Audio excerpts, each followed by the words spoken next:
My name is Alicia Walker, and at 32 years old, I never imagined my own family would humiliate me in my restaurant. Harvest Table is my pride and joy, the culmination of years of sacrifice and hard work, but my sister and father saw it differently.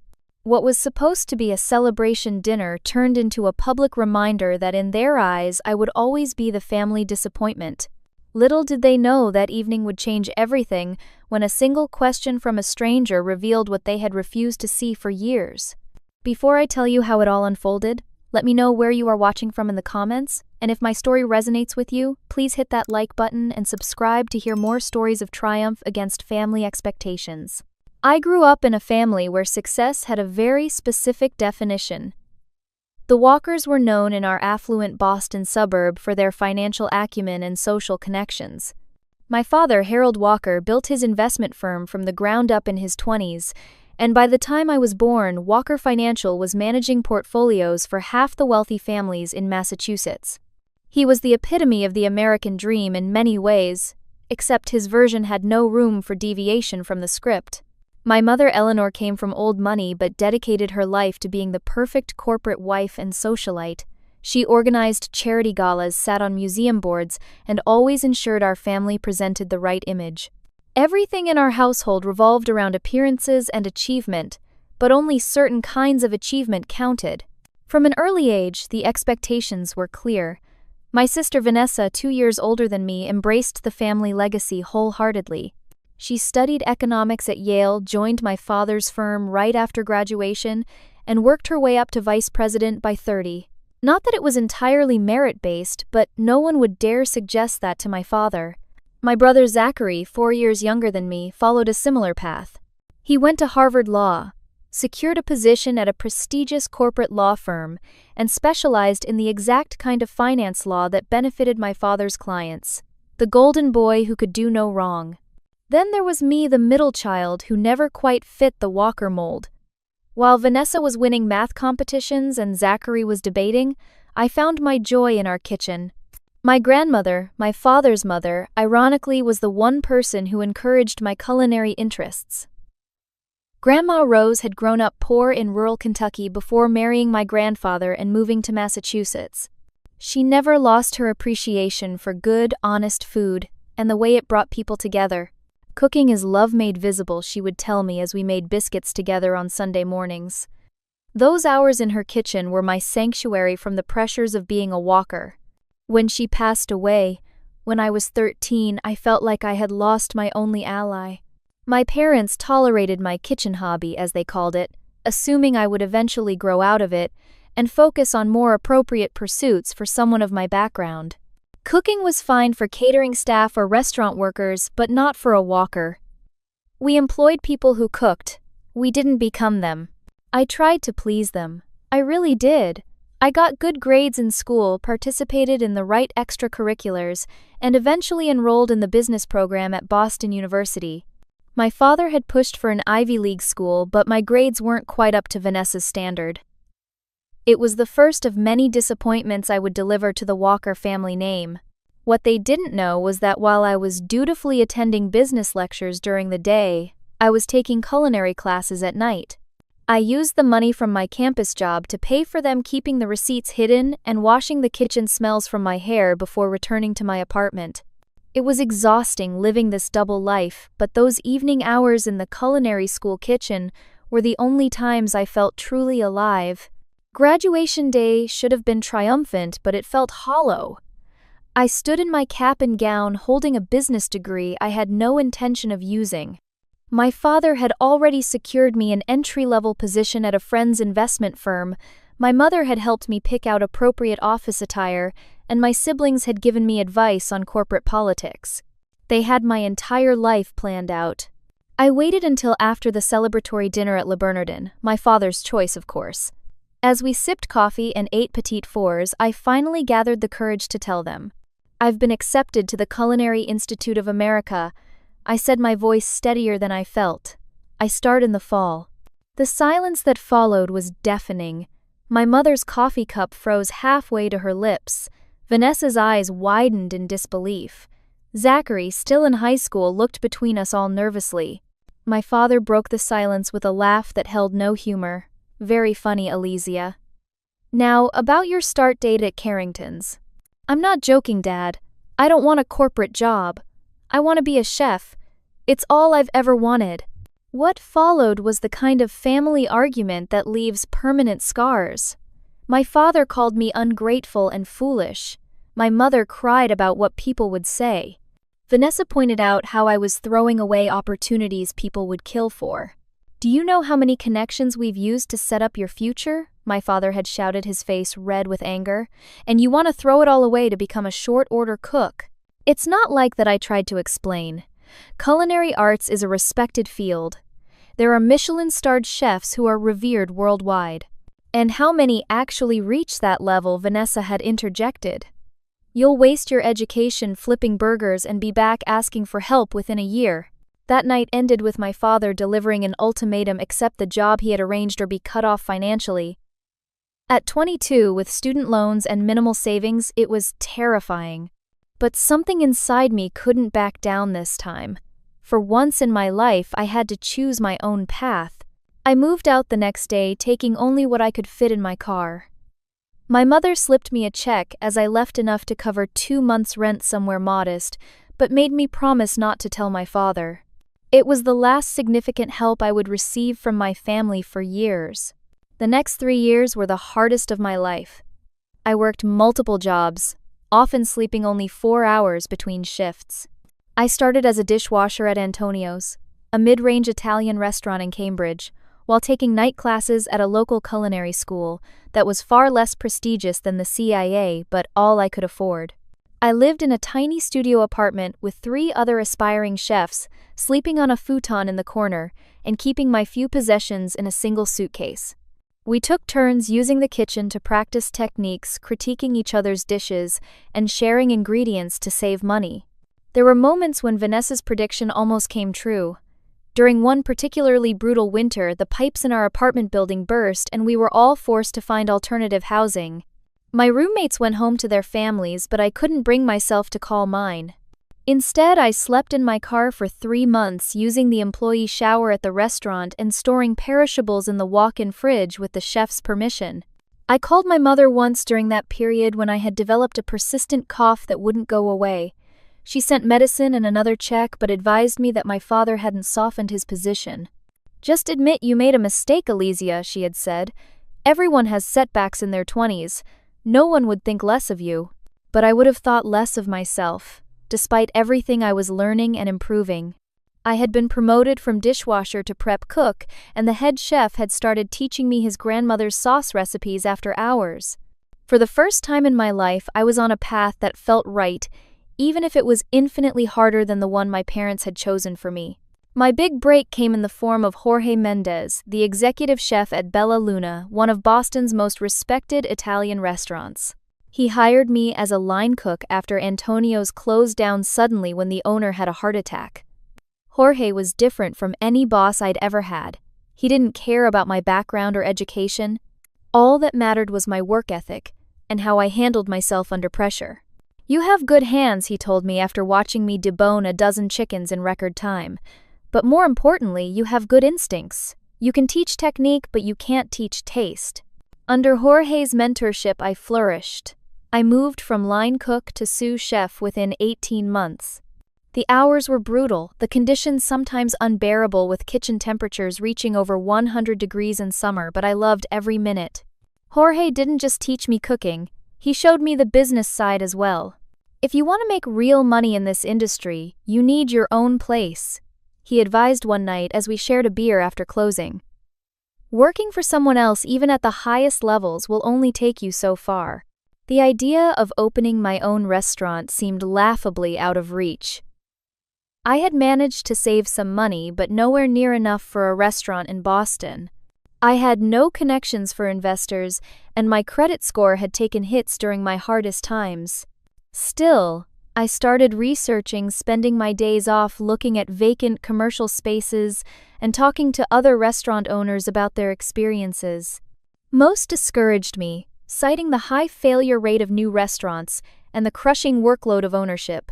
Then I found it, a small, dilapidated building on the outskirts of Cambridge that had once been a diner in the 50s before becoming various failed businesses over the decades.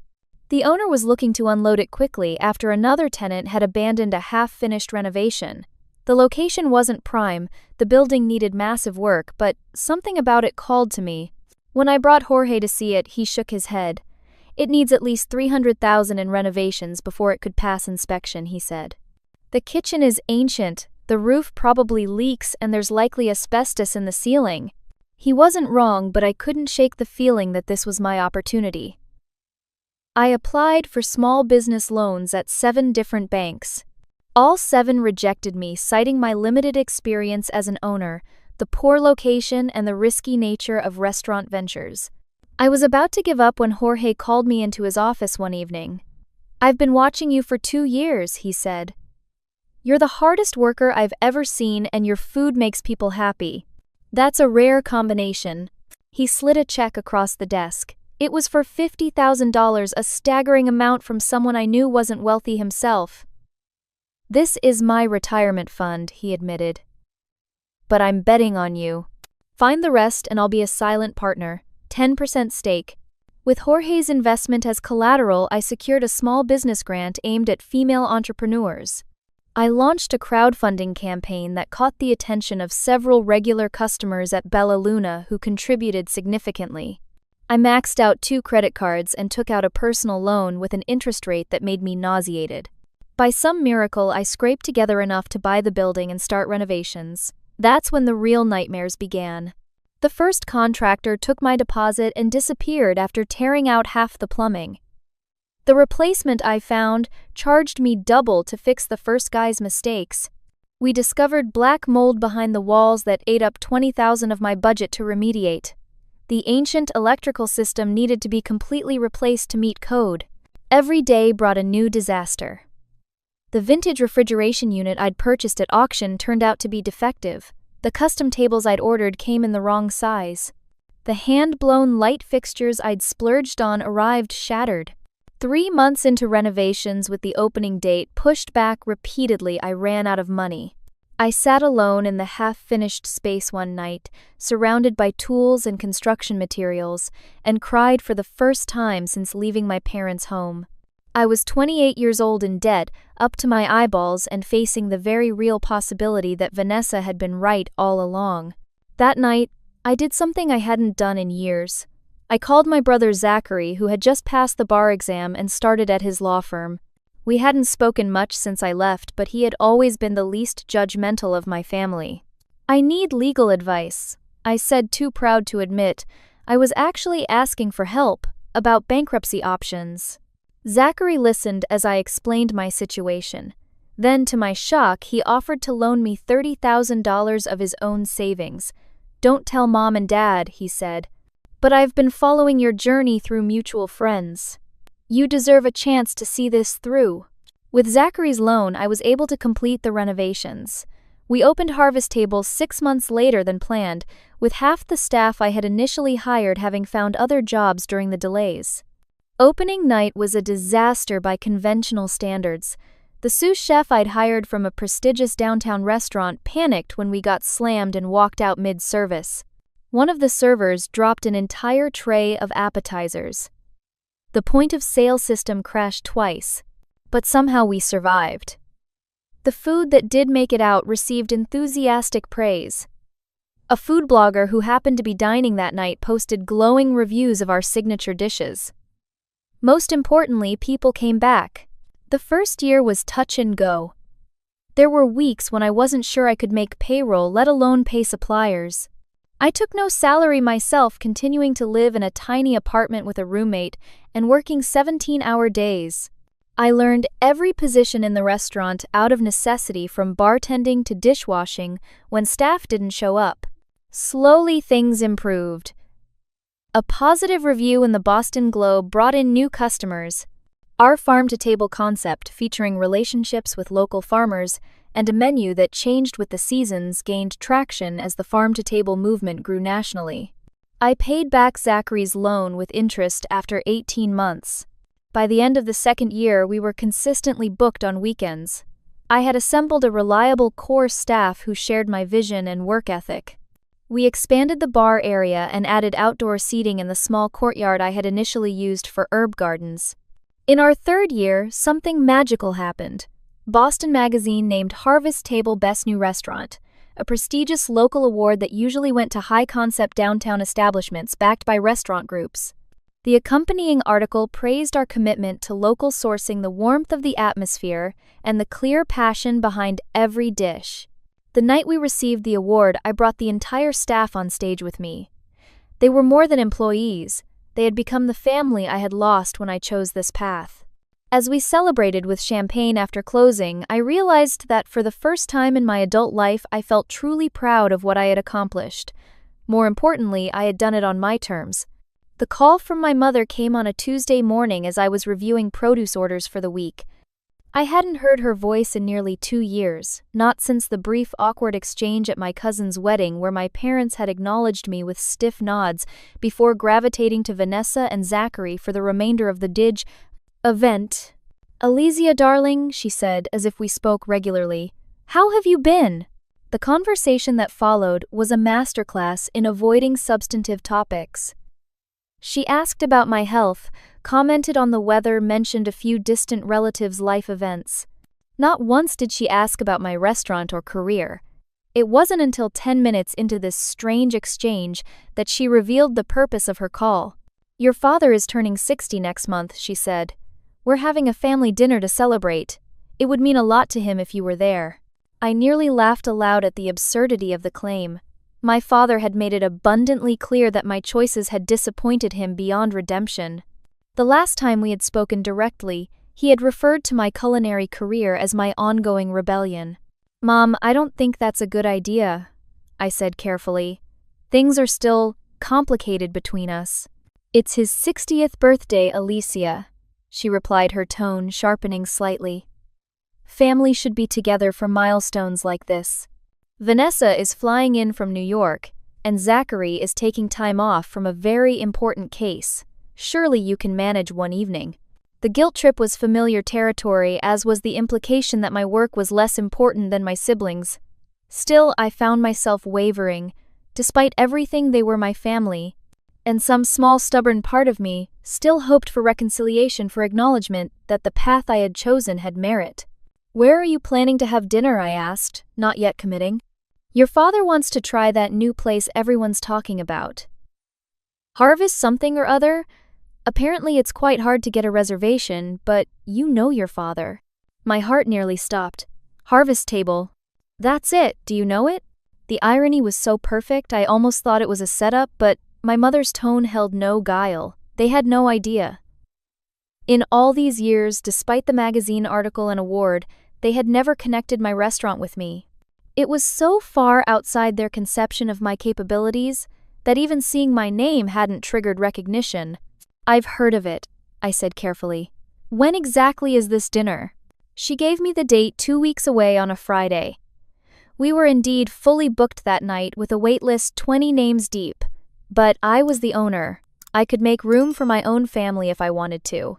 After hanging up, I called my best friend Tara, who had been my roommate during the car sleeping days and now managed a successful bakery across town. "My family wants to have dinner at my restaurant without knowing it's mine," I explained after recounting the call. "That's either the universe giving you perfect revenge or setting you up for more heartbreak," she said bluntly. "Which do you think it is?" "I have no idea," I admitted. "But part of me wants to see their faces when they realize. And the other part is terrified they'll find a way to diminish it like they always have." Tara was quiet for a moment. "Look, you've built something amazing without their support or approval. Whether you decide to reveal yourself or not, remember that their opinion doesn't change what you've accomplished." I spent days deliberating. I could call my mother back, make an excuse, avoid the whole situation. I could tell her in advance that they had unwittingly chosen my restaurant. Or I could let it unfold naturally and see what happened. In the end, curiosity and perhaps a desire for vindication won out. I spoke to Marcus, my manager, and arranged for my family to be seated in our private dining room, a converted wine cellar that offered more privacy than the main restaurant. I told him only that they were difficult relatives I hadn't seen in years, not that they had no idea I owned the place. "Do you want me to serve them personally?" he asked, ever protective of me after witnessing a particularly difficult encounter with a demanding food critic the year before. "No," I decided. "Treat them like any other guests. I'll join them as their daughter, not the owner. Just make sure the staff knows not to mention my position here." As the day approached, I found myself increasingly anxious. I carefully selected my outfit, a simple but elegant black dress that projected confidence without flashiness. I wore the small pearl earrings that had been a gift from my grandmother, my own private reminder of the person who had first encouraged my passion. I arrived early that Friday, checking in with the kitchen and ensuring everything was running smoothly before my family arrived. Through the window, I watched as my father's BMW pulled up to the valet stand. My parents emerged, followed by Vanessa, in a designer suit that probably cost more than 2 months of my rent. Zachary arrived separately in an Uber, looking tired but handsome in a tailored blazer. Before they entered, I observed how they interacted with the valet, my father barely acknowledging the young man as he handed over his keys, my mother offering a practiced social smile, Vanessa checking her watch impatiently. Only Zachary offered a genuine thank you. From my vantage point near the bar, I watched as they entered and approached the host stand. My father immediately mentioned his name as if it should open doors, which in his world it usually did. Marcus greeted them with the perfect balance of deference and professionalism, escorting them to the private dining room where I would join them momentarily. As I lingered gathering my courage, I overheard my father comment to the server bringing water. "I suppose the simple ambiance is part of the charm," in a tone that suggested he found nothing charming about simplicity. My mother asked if the flatware was real silver in a stage whisper that carried clearly. Vanessa immediately began scrutinizing the wine list, commenting that she was surprised to see certain vintages available in a place like this. For a brief, intense moment, I considered walking out. These people who shared my blood had learned nothing in the years of my absence. They still viewed service workers as beneath them, still measured value in the most superficial ways. But then I straightened my spine, took a deep breath, and reminded myself that I had nothing to prove to them, even as I desperately wanted their recognition. With one final glance at the restaurant I had built from nothing, I steeled myself and walked toward the private dining room, uncertain whether I was heading into a long overdue reckoning or just another disappointment. My father saw me first as I entered the private dining room. His expression didn't change, though his eyes flicked over my outfit with the quick assessment he always used to evaluate someone's worth. "Alicia," he said, not rising from his seat, "you're late." I wasn't actually. I was precisely on time for the reservation, but punctuality in the Walker family meant arriving at least 15 minutes early. Another small failure to add to my tally. My mother stood, an air kissed near both my cheeks, careful not to smudge her lipstick.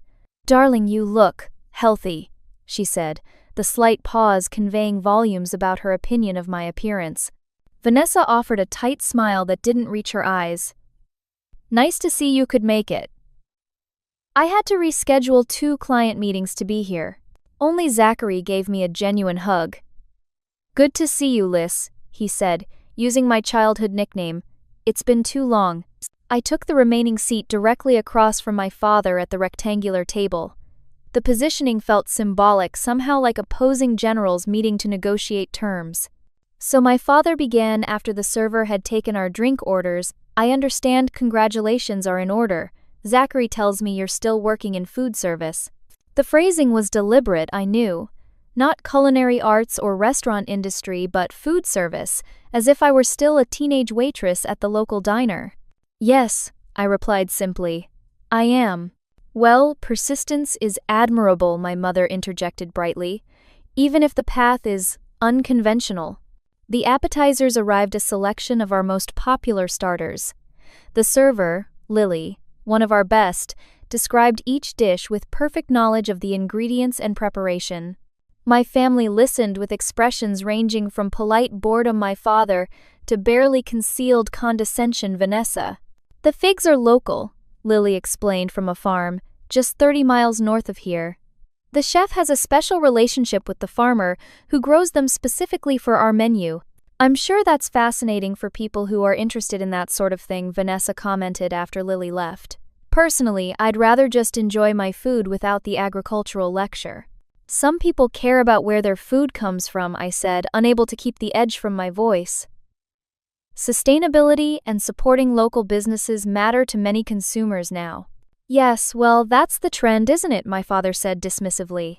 When I was building my business, we didn't waste time on performative values. Results were what mattered. The conversation shifted to my father's recent business achievements, a major acquisition his firm had facilitated. Vanessa eagerly provided details of her role in the deal while my mother beamed with pride. Zachary mentioned a case he was working on that related to corporate law, earning an approving nod from our father. Not once did anyone ask about my life or work. It was as if the years of my absence could be filled in with a simple assumption: Alesia is still doing that cooking thing, no need to inquire further. As the main courses arrived, my father finally turned his attention back to me. So, Alesia, are you still playing with food, or have you considered more serious pursuits? The dismissive phrasing stung, even though I should have been immune to it by now.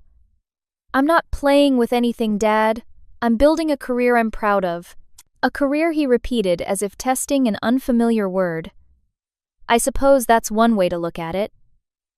Though I've always thought careers should advance. Are you still just a cook, or have you moved up to management at least? Before I could respond, Vanessa interjected. Dad, be fair. I'm sure Alesia has moved up in the world. Assistant manager at a chain restaurant, perhaps. Or has a food truck caught the entrepreneurial bug from the family after all? They laughed, my father's deep chuckle blending with Vanessa's practiced tittering. My mother smiled tightly, her eyes darting around to ensure no one at nearby tables had heard. Zachary looked uncomfortable but remained silent. Actually, I began, but Vanessa wasn't finished. I don't understand why you insist on being a poor trash worker when you could have a real career in the family business, she said, her voice carrying just enough for a couple at a nearby table to glance over. My father laughed again, swirling his expensive Cabernet. At least she'd have health insurance, he added, as if this were the punchline to a particularly clever joke.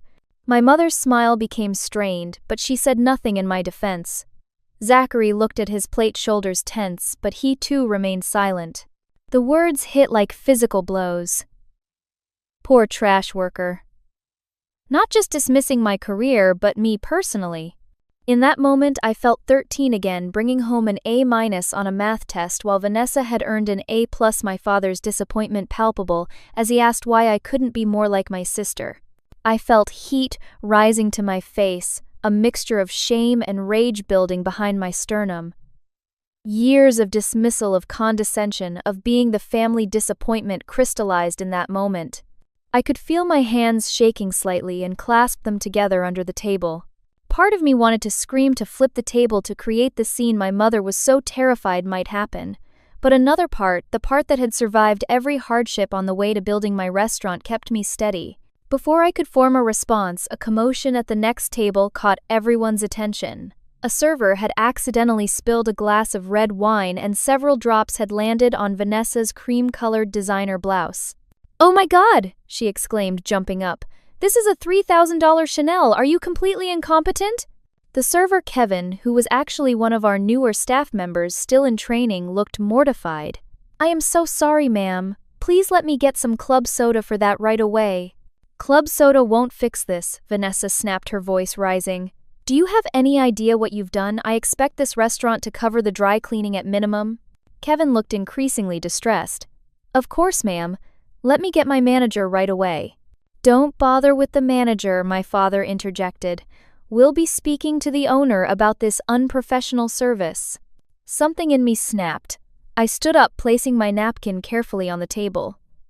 "Kevin, please bring some club soda and salt. And don't worry, accidents happen."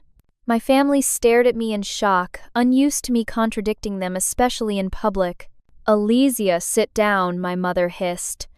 "This doesn't concern you." "Actually, it does," I replied calmly. "Kevin is new and he's doing his best. He doesn't deserve to be spoken to that way." "Since when are you an expert on restaurant protocol?" Vanessa asked, still dabbing at her blouse dramatically. This is completely unacceptable service. I think what's unacceptable is treating people like they're beneath you, I said, my voice steady despite my racing heart. Kevin returned with club soda salt and a clean napkin.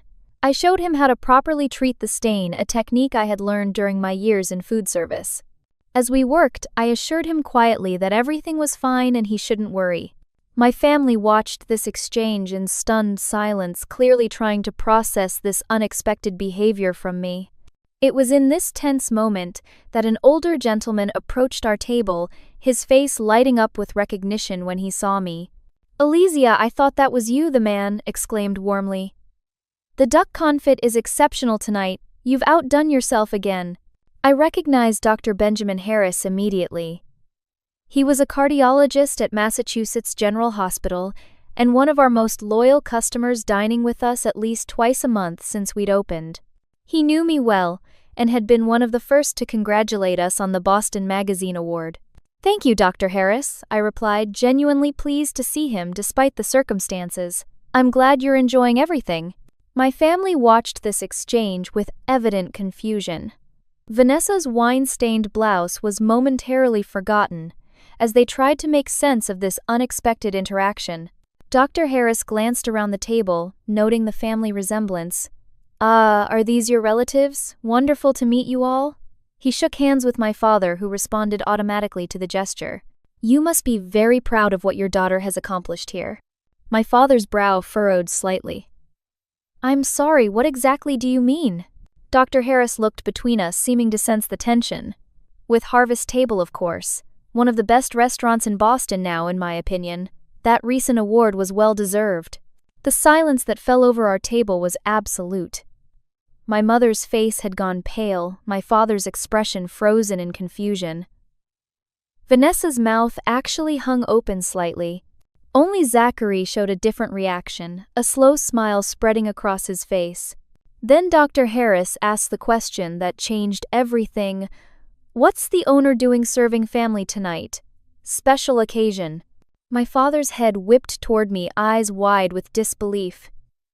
My mother clutched her napkin tightly. Vanessa looked as though someone had just told her the earth was flat. "Owner," my father repeated, his voice uncharacteristically weak. Dr. Harris seemed to realize he had stepped into something complicated. He glanced at me uncertainly.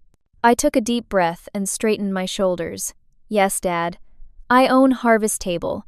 I founded it 3 years ago." "But that's impossible," my mother said faintly. "You were working as a cook at that Italian place." "I was sous chef at Bella Luna," I corrected gently. "Before that, I worked my way up from dishwasher at Antonio's. I saved everything I earned, got an investment from my mentor, took out loans, and bought this building when it was practically condemned. I renovated it, designed the menu, hired the staff, and built this restaurant from nothing." "The magazine award," my father said slowly, as if putting together a difficult puzzle. "That was your restaurant." I nodded. "Best new restaurant in Boston. We were also featured in Food and Wine last month." Dr. Harris, clearly sensing the family drama unfolding, began to tactfully retreat. "Well, I should get back to my wife. Lovely to meet you all. Alicia, as always, phenomenal meal." As he walked away, my family sat in stunned silence. I could practically see the calculations happening behind my father's eyes, the reevaluation of everything he thought he knew about me and my choices. My mother was the first to recover, her social training kicking in. "Darling, why didn't you tell us? We've been hearing about this place for months in our circle. Eliza Thornton was just raving about it at the charity gala last week." Her tone had completely transformed, now warm and proud, as if she had supported my culinary ambitions all along. "I always knew you had special talent in the kitchen ever since you used to cook with your grandmother." The abrupt pivot from years of dismissal to sudden pride gave me emotional whiplash. My father was still processing his expression, now calculating rather than dismissive.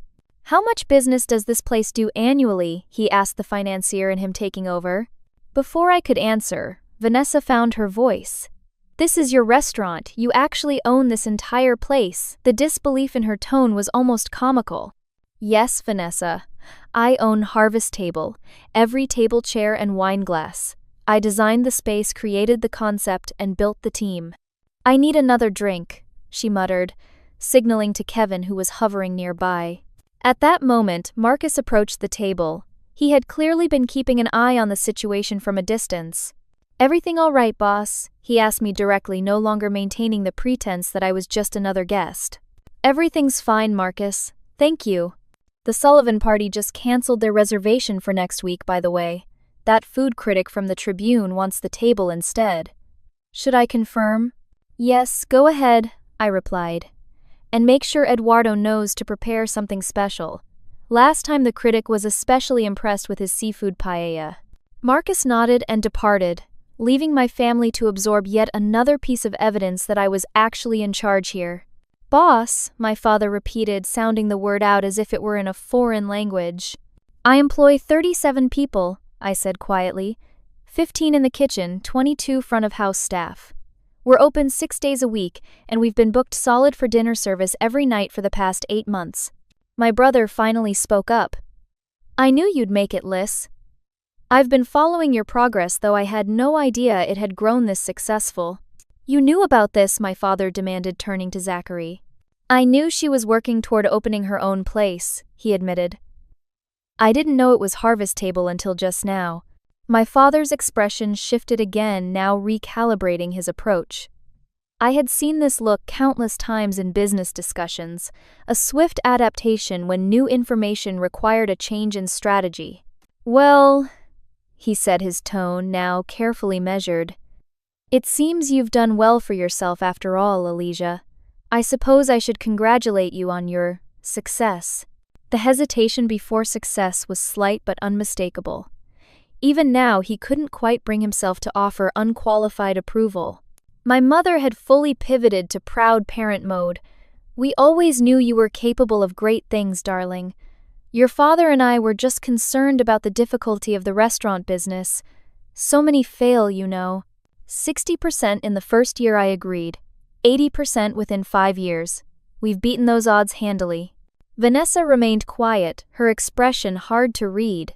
Part embarrassment, part calculation, part something that might have been grudging respect.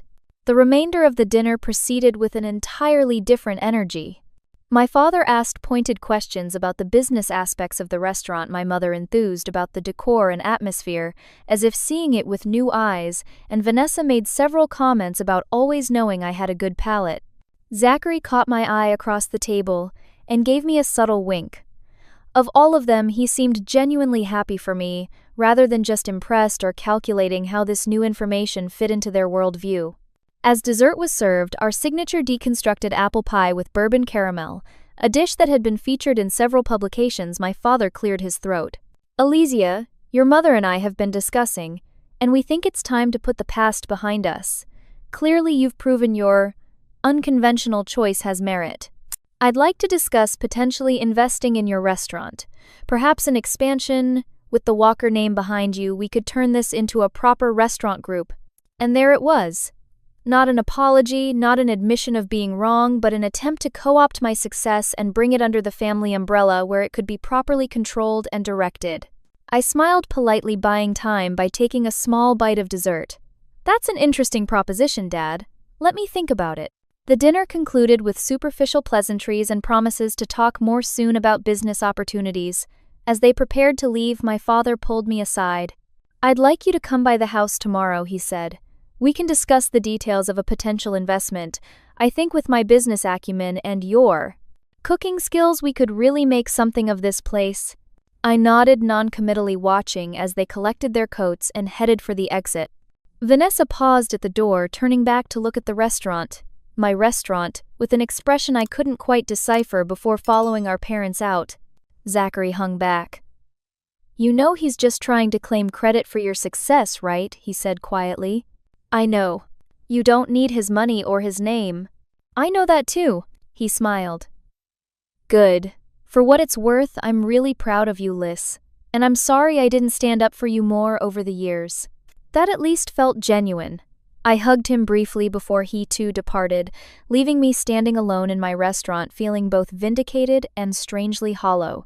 The next morning I woke early despite having stayed at the restaurant until nearly 2 in the morning, helping with cleanup and preparation for the next day. It was a Saturday, our busiest service of the week, but I had promised to meet my father at the family home at 11. I arrived precisely on time, parking my practical Toyota among the luxury vehicles in the circular driveway. The house looked exactly as it always had, imposing and immaculate, a physical manifestation of the Walker family values. My mother greeted me at the door, her manner warm but slightly nervous. "Your father's in his study," she said, leading the way through the house. "He's been on calls all morning with his financial advisors." Of course he had. Any interaction with my father required preparation strategy and backup. The study was unchanged from my childhood. The same leather chairs, the same imposing desk, the same family photos arranged precisely on the shelves. The only difference was that the photos from my college graduation and early adulthood were conspicuously absent. My father sat behind his desk, reading glasses perched on his nose as he reviewed documents. He looked up as we entered, gesturing for me to take a seat across from him. "Alicia Good, I've been reviewing some numbers. Based on the location and type of establishment, I'm estimating your annual revenue at about $1.2 million with profit margins around 8 to 10%. Is that about right?" His direct approach, skipping any pleasantries, was typical. I sat down, crossing my legs calmly. "Actually, we did $2.7 million last year with 15% margins." He blinked, visibly surprised. "That's impressive for a restaurant your size. We turn tables efficiently, have strong alcohol sales, and our overhead is lower than most comparable establishments because I negotiated favorable terms on the building purchase." He nodded, making a note on his legal pad. "Even better. That makes my proposal more appealing. I've drafted a basic framework for an investment structure." He slid a document across the desk. I glanced at it briefly, noting the proposed injection of capital $1 million in exchange for a 40% ownership stake in Harvest Table, with provisions for Walker Financial to manage the accounting and growth strategy. "With this investment, you could open 2 additional locations within 18 months, he continued. "I've identified potential properties in Back Bay and Cambridge that would align with your concept but elevate the clientele. We'd need to refine the brand, of course, and position it more appropriately for the target demographic." I set the document down. "And what target demographic would that be?" "Higher net worth individuals, obviously. Your current location is adequate for establishing proof of concept, but with the Walker name and proper positioning, we could attract a more distinguished clientele." The condescension was so familiar it almost felt comfortable. Despite seeing the success I'd built, he still couldn't help viewing it as something to be fixed, improved, made more Walker appropriate. "And what would happen to my current staff and customers?" I asked. He waved a dismissive hand. "The best of your staff could be retained and properly trained for the elevated concept. As for the current customers, some would follow, others would be replaced by those willing to pay premium prices for a premium experience." My mother, who had been hovering near the doorway, interjected enthusiastically. "Imagine darling Walker's Harvest Table in the most exclusive parts of Boston. Your father could introduce you to all the right people. Vanessa knows several food critics at national publications through her clients." I felt a familiar pressure building in my chest, the same constriction I'd experienced when trying to fit myself into the Walker mold throughout my childhood and early adulthood. They still didn't see me or what I had built. They saw only an opportunity to reshape my success into something they recognized as valuable. "What about my chef Eduardo?" I asked. "He's been with me since the beginning." "And Marcus, my manager, or Lily, who's worked her way up from food runner to head server while putting herself through nursing school, are they part of this refined vision?" My father's expression tightened slightly. "Business decisions can't be made based on sentimentality, Alicia. You should know that by now." "It's not sentimentality, Dad. It's loyalty. The same loyalty they showed me when we had no heat in the kitchen for 3 days in February because the gas company mixed up our paperwork. The same loyalty they showed when a pipe burst and we all stayed until 4 in the morning mopping and salvaging what we could." I leaned forward, warming to my subject. "Did you know I lived in my car for 3 months while saving for the restaurant? Did you know I worked 18-hour days, 7 days a week for the first year? Did you know I haven't taken a vacation in 4 years? My father looked uncomfortable. These were details of my life he had never bothered to ask about. That's exactly why you need proper business guidance, he said, regrouping. No walker should have to live in their car or work themselves to exhaustion, with our resources behind you. I didn't have to do those things, I interrupted. I chose to, because I believed in what I was building. And what I built doesn't need to be rebranded, repositioned, or elevated. It's successful precisely because it's authentic, because it's mine. My mother stepped further into the room. Alicia, don't be difficult. Your father is offering you an incredible opportunity. No, Mom. He's offering to buy control of something I built without his help. Something he spent years ridiculing and dismissing. Now that it's successful, now that it has value, he recognizes suddenly he wants a piece of it. That's unfair, my father said, his voice hardening. We've always wanted what's best for you. What's best for me? Or what fits your narrow definition of success? When I told you I wanted to be a chef, you cut me off financially. When I was struggling, you never once offered help. When I needed support, emotional or otherwise, where were you? My voice had risen despite my best efforts to remain calm. Years of hurt and resentment were bubbling to the surface. The study door opened and Vanessa walked in, elegant as always, in casual weekend attire that probably cost more than most people's formal wear. I thought I heard voices. What's going on? Your sister is being unreasonable, my father said. I've offered a generous investment in her restaurant and she's throwing it back in my face. Vanessa looked between us, then focused on me. Are you seriously turning down Dad's offer? Do you have any idea how many restaurateurs would kill for that kind of backing? I don't need his backing, Vanessa. The restaurant is doing fine without it. Oh, please, she scoffed. You're just trying to prove some point by turning it down. This is exactly like you always needing to be the rebel, the different one. This isn't about being different. It's about preserving what I've built on my terms. She rolled her eyes.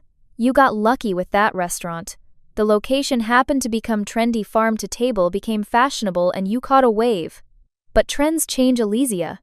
Without proper business acumen, you'll be shuttered within 3 years when the next dining fad comes along. The dismissal stung even though I should have expected it. Even faced with undeniable evidence of my success, she still couldn't acknowledge that I had earned it through skill and determination rather than luck. Our revenue has increased 22% year over year for 3 consecutive years, I said, my voice steady. We have a 93% staff retention rate in an industry that averages 60%. Our customer satisfaction scores are among the highest in Boston. I've been invited to cook at the James Beard House next month. I stood up, gathering my purse. Those aren't lucky breaks, Vanessa. Those are the results of hard work, vision, and yes, business acumen. I may not have followed the Walker-approved path to success, but I found my own way there. My father stood as well, his expression a mixture of anger and calculation. You've made your point now, let's be reasonable. The offer stands, but I can be flexible on the equity percentage. Say 30% instead of 40%. The fact that he thought this was merely a negotiation tactic showed how fundamentally he misunderstood my position. In his world, everything and everyone had a price. It was just a matter of finding it. This isn't about the percentage, Dad. It's about respect. You never respected my choices, my passion, or my path. Now that it's yielded something valuable by your standards, you want to buy your way in. But respect can't be purchased retroactively. My hands were shaking slightly, but I forced myself to maintain eye contact. This was the confrontation I had been avoiding for years, the moment of standing fully in my truth, even if it meant final rejection by my family. I appreciate the offer, I said, surprised by how calm my voice sounded, but I'm going to continue building Harvest Table my way without Walker financial involvement. If you'd like to support me, you're welcome to make a reservation and dine with us anytime. My father's face hardened. You're making a mistake. Without proper backing, you're limiting your potential. Maybe. But it will be my mistake to make, just as the success has been mine to achieve. I turned to leave, pausing at the doorway to add one final thought. For what it's worth, I would have welcomed your support years ago when I really needed it. Not financial support necessarily, but just belief that I could succeed on my own terms. That would have meant everything to me then. The silence that followed me out of the study and through the house felt heavier than any words could have. As I drove away from my childhood home, I felt both a profound sense of loss and surprisingly liberation. For the first time, I had stood fully in my own truth without bending to the Walker expectations. Whether they ever accepted me or not, I had finally completely accepted myself. The days following that confrontation were emotionally turbulent. I threw myself into work, spending extra hours at the restaurant even though it was running smoothly without my constant presence. My staff noticed the change in my demeanor, the slight withdrawal, the longer hours, but they gave me space while making it clear they were there if I needed them. A week after the family dinner, I finally took the advice I'd been giving to my overworked sous chef for months and made an appointment with a therapist. Dr. Winters specialized in family trauma and had come highly recommended by Tara, who had dealt with her own family issues years earlier.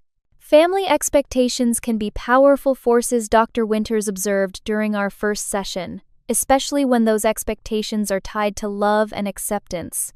I always knew I wasn't the daughter they wanted, I admitted. But I thought if I could be successful enough on my own terms, they might finally see me.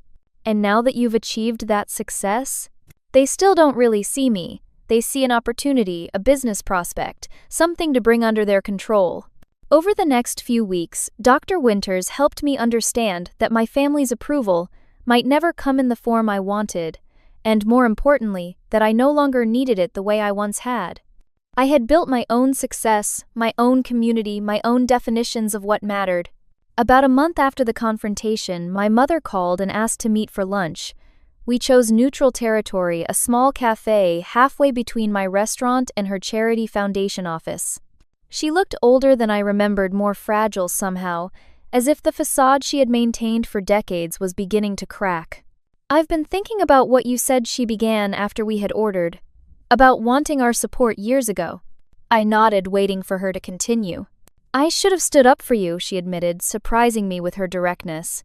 "When you told us about culinary school, when your father cut you off, I should have done more. I was caught between being a supportive mother and a loyal wife, and I made the wrong choice." It was perhaps the most honest thing my mother had ever said to me. "Why are you telling me this now?" She looked down at her salad, pushing a tomato around the plate. "Because seeing your restaurant, seeing what you've built completely on your own, it made me realize how strong you are. Stronger than I've ever been. And I'm proud of you, Elysia. Truly proud, not because your restaurant is successful or acclaimed, but because you had the courage to follow your heart." I didn't quite know how to respond. After years of seeking this validation, receiving it now felt both fulfilling and strangely hollow, as if I had outgrown the need for it. "Thank you," I said finally. "That means a lot." "Your father is still processing," she added carefully. "He sees the world very much in terms of the paths he understands. But give him time. In his way, he's proud too." I wasn't sure I believed that, but I appreciated her effort. We finished lunch on better terms than we had been in years, with a tentative plan to meet again the following month. Surprisingly, it was my brother Zachary who made the most dramatic change. 2 months after the family dinner, he called to tell me he had quit his law firm. "I was miserable," he confessed over coffee at Harvest Table. "I've been miserable for years, but I didn't have the courage to admit it, much less do anything about it. Watching you stand up to Dad, seeing what you've built by following your passion, it made me reevaluate everything." He was planning to transition to environmental law, a field he had been passionate about since college, but had abandoned for the corporate track our father had laid out. "I might need to crash on your couch for a while if Dad disowns me too," he joked, though we both knew it was a real possibility. "My couch is your couch," I assured him. "And trust me, it's a lot more comfortable than the back seat of a car." Vanessa remained the most distant. She sent a formal email apologizing for her poor trash worker comment, explaining it had been said in the heat of the moment and does not reflect my true feelings about your career choice. It was the kind of non-apology our mother had taught us to craft from an early age, designed to close an issue without actually taking responsibility. I responded with equal formality, accepting her apology without warmth or elaboration. Some relationships might never fully heal, and I was learning to be at peace with that reality. My father, true to form, eventually reached out through his assistant, who emailed to ask if I would be willing to meet him for lunch at his club. I declined, suggesting instead that if he wanted to talk, he could make a reservation at Harvest Table like any other customer. 6 months after that fateful family dinner, I found myself in a very different place, both professionally and personally. The restaurant had continued to thrive, and we had just signed a lease on a second location, a small space that would become Harvest Table Cafe, focusing on breakfast and lunch service with the same farm-to-table ethos. The feature in Boston Magazine had led to national attention, with a prominent spread in Food and Wine and an invitation to compete on a popular cooking competition show that would air the following spring. I had declined a buyout offer from a restaurant group that wanted to turn Harvest Table into a chain, choosing instead to grow at my own pace while maintaining quality and our community connections. Personally, I had continued therapy, worked on building boundaries with my family, and deepened my relationships with the chosen family I had found among my staff and friends. I dated occasionally, though the demands of restaurant ownership made serious relationships challenging. Still, for the first time in my adult life, I felt completely comfortable in my own skin, proud of my choices, and confident in my path forward. The most unexpected development came nearly a year after the confrontation. My brother, now working at a small environmental law firm and looking happier than I had seen him in years, suggested a family dinner at Harvest Table to celebrate our father's 61st birthday. After much deliberation, I agreed, though I made it clear I would be joining as a daughter, not as the chef or owner. The dinner was far from perfect. My father was stiff and formal, clearly uncomfortable being in my space without control. Vanessa made several comments about the quaint charm of the restaurant that walked the line between compliment and condescension. But my mother made genuine efforts to engage with the staff and express appreciation for the food, and Zachary acted as a buffer, keeping conversation flowing when tensions rose. As we finished dessert, a new creation by Eduardo, featuring seasonal berries and honey from our rooftop beehives, my father cleared his throat. "Alizia," he said formally, "I want to acknowledge that you've built something significant here. It's not the path I would have chosen for you, but I recognize your accomplishment." It wasn't an apology. It wasn't even particularly warm. But coming from Harold Walker, it was a monumental concession. "Thank you, Dad," I replied simply. Perhaps he added carefully, "You might consider giving a talk to some of our junior associates about entrepreneurship. Your experience could be instructive." I smiled, recognizing this awkward invitation as his attempt at reconciliation. "I'd be happy to." As they prepared to leave, my father lingered behind the others. "Your grandmother would be proud," he said quietly. "She always said you had her spirit." The reference to Grandma Rose, the first person who had encouraged my love of cooking, caught me off guard. My father rarely spoke of his mother, especially not in terms of approval. Before I could respond, he had turned and followed the others out, leaving me to wonder if perhaps there was more to him than I had allowed myself to see. That night after closing, I sat alone at the bar of my restaurant, reflecting on the journey that had brought me here. From the terrified 22-year-old defying her family to the 32-year-old restaurant owner I had become, the path had been harder than I could have imagined, with obstacles and heartbreaks I never anticipated, but also joys and triumphs beyond what I had dared to dream. I had learned that validation from others, even family, was never as powerful as believing in yourself. I had discovered that success comes in many forms, not all of them measurable in dollars or prestige. And I had found that building something authentic, something true to your own vision, brings a satisfaction that no external approval can match. The next day, I signed the final paperwork for our second location and began interviews for a program I was launching to mentor young chefs from disadvantaged backgrounds. If my family's rejection had taught me anything, it was the value of support and encouragement for those pursuing their dreams against the odds. As I showed a promising young woman from Dorchester around our kitchen explaining how we sourced ingredients and developed recipes, I saw in her eyes the same passion I had felt at her age. The most important ingredient in any kitchen isn't the food, I told her. It's belief. Belief in yourself, belief in your vision, and the courage to stand by both even when nobody else does. Have you ever had to choose between family expectations and your own dreams? I'd love to hear your stories in the comments below. If this resonated with you, please like this video and subscribe to the channel for more stories about finding your own path to success. Thank you for listening to my journey, and remember that true fulfillment comes not from meeting others' standards, but from having the courage to create your own. Like, subscribe, and share if you know someone who might need to hear this message today.